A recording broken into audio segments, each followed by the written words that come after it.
எல்லாரும் நல்லா இருக்கீங்களா? இப்போ நம்ம ஒரு டிஃபன் ரெசிபி தான் செய்ய போறோங்க. இது குழந்தைங்களுக்கு மார்னிங்ல செஞ்சு கொடுக்கலாம். சைட் டிஷ்லாம் தேவைப்படாது. அப்படி இல்லைனா ஸ்கூல் விட்டு வர பிள்ளைங்களுக்கு செஞ்சு கொடுக்கலாம். ரொம்ப ஈஸியாக செய்யக்கூடிய இந்த ரெசிபியை எப்படி செய்யறதுன்னு பார்க்கலாம் வாங்க.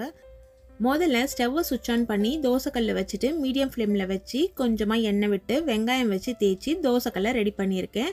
அதில் மீடியம் சைஸில் இருக்கிற குழிக்கரண்டியில் 2 குழிக்கரண்டி அளவுள்ள தோசை மாவு சேர்த்துருக்கேன். நம்ம வீட்டில் சாதாரணமாக நம்ம வச்சுருப்போம் இல்லைங்களா, அந்த தோசை மாவை இதில் சேர்த்துடலாம். சேர்த்துட்டு இதே போல் வட்ட வடிவத்தில் தோசை தேய்ச்சி எடுத்துக்கலாம். மாவு சேர்க்கறதுக்கு முன்னாடியே லோ ஃப்ளேமில் மாற்றி வச்சுருங்க. இதுக்கு நடுவில் ஒரே ஒரு முட்டையை இது போல் உடச்சி ஊற்றிடுங்க. பெரிய சைஸ் தோசையாக இருந்துச்சுன்னா 2 முட்டை நீங்கள் உடச்சி ஊற்றிக்கலாம். இதெல்லாம் சேர்க்கும்பொழுது லோ ஃப்ளேமில் தான் இருக்கணும், பார்த்துக்கோங்க.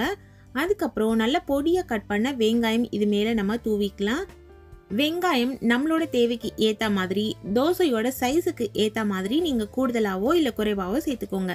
அதுக்கப்புறம் விதைகள்லாம் எடுத்த பொடியாக கட் பண்ண பச்சை மிளகாய் சேர்த்துக்கலாம்.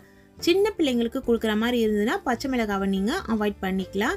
பெரியவங்க சாப்பிட்ற மாதிரி இருந்ததுன்னா காரத்துக்கு ஏற்ற மாதிரி சேர்த்துக்கோங்க. அதுக்கு பிறகு நல்ல பொடியாக கட் பண்ண கொத்தமல்லி இலைகள் தேவையான அளவு மேலே தூவி விட்டுட்டு காஷ்மீரி மிளகாய் தூள் 2 சிட்டிகை அளவு எடுத்து இதே போல் மேலே தூவி விட்டுடுங்க. பார்க்கறதுக்கு கலர்ஃபுல்லாக ரொம்ப அழகாக இருக்கும். காஷ்மீரி மிளகாய் தூள் இல்லைன்னா தனி மிளகாய் தூள் கூட நம்ம தூவிக்கலாம். அதுவும் இல்லைனா கூட பரவாயில்லை.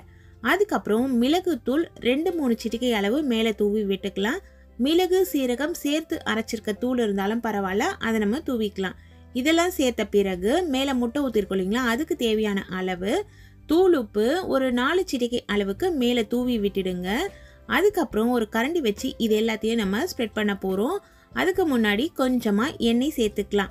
நீங்கள் எண்ணெய் சேர்க்க விருப்பப்படலைன்னா இந்த தோசையை கலந்து விட்டுட்டு தட்டு போட்டு மூடி அப்படியே கூட வேக விட்டு எடுத்துக்கலாம். இப்போ நான் இதை திருப்பி போட்டு தான் எடுக்க போகிறேன். லைட்டாக இதை நம்ம ஸ்ப்ரெட் பண்ணி விட்டுடலாம். ஸ்ப்ரெட் பண்ணி விட்டுட்டு கொஞ்ச நேரம் நீங்கள் மீடியம் ஃப்ளேமில் வச்சுருந்தீங்கன்னா ஓரம் எல்லாம் செவந்து நல்ல ஒரு கோல்டன் ப்ரௌன் கலரில் வரும். அதுக்கப்புறம் நம்ம திருப்பி போட்டுக்கலாம். திருப்பி போடாத நம்ம செய்யணும் அப்படின்ற பட்சத்தில் நீங்கள் தட்டு போட்டு முடிக்கோங்க. மேலே இன்னும் கொஞ்சம் கொத்தமல்லி இலைகள் தூவி இருக்கு. இப்போ ஓரம் இது போல் கரண்டி வச்சு தூக்கி விட்டு பாருங்கள். தோசை நமக்கு திருப்பி போட வந்துச்சுன்னா திருப்பி போட்டு உடனே எடுத்துருங்க. ரொம்ப ஈஸியான சுவையான முட்டை தோசை ரெடி ஆயிடுச்சுங்க. இந்த முட்டை தோசையை நிறைய பேர் ரோட்டு கடையிலையும் சாப்பிட்ருப்பீங்க, ரெஸ்டாரண்ட்லேயும் சாப்பிட்ருப்பீங்க. இந்த தோசை எந்த டேஸ்ட்டில் அங்கே இருந்துச்சு, நம்ம செய்கிற இந்த மெத்தடில் நீங்கள் ஒரு முறை வீட்டில் செஞ்சு சாப்பிட்டு பாருங்கள். இது எந்த டேஸ்ட்டில் இருக்குன்னு எனக்கு சொல்லுங்கள். அது மட்டும் இல்லாமல் இந்த தோசையை நீங்கள் எவ்வளோ ருபீஸ்க்கு சாப்பிட்டீங்க அப்படிங்கிறத சொல்லுங்கள். உங்கள் ஊரில் எவ்வளவு விலை விற்கிது அப்படிங்கிறத நம்ம எல்லாருமே தெரிஞ்சுக்குவோம். நல்ல சுவையான ஹெல்த்தியான இந்த தோசையை ஸ்கூல் விட்டு வர பிள்ளைங்களுக்கு அவசியம் செஞ்சு கொடுங்க. கண்ட ஸ்நாக்ஸ் எல்லாம் வாங்கி கொடுக்குறத அவாய்ட் பண்ணிவிட்டு இது போல் ஹெல்த்தியான டிஃபன் செஞ்சு கொடுத்து பழகுங்க. இது போல் நல்ல நல்ல ரெசிபிஸ் தெரிஞ்சுக்கணுன்னா நம்ம சேனலை தொடர்ந்து பாருங்கள். சுவையாக சமைச்சு சாப்பிட்டுட்டு மகிழ்ச்சியாக வாழுங்க. சுவையாகவும் இருக்கணும், ஆரோக்கியமாகவும் இருக்கணும்னா நம்ம சேனலை பார்த்து சமைங்க. Thank you friends.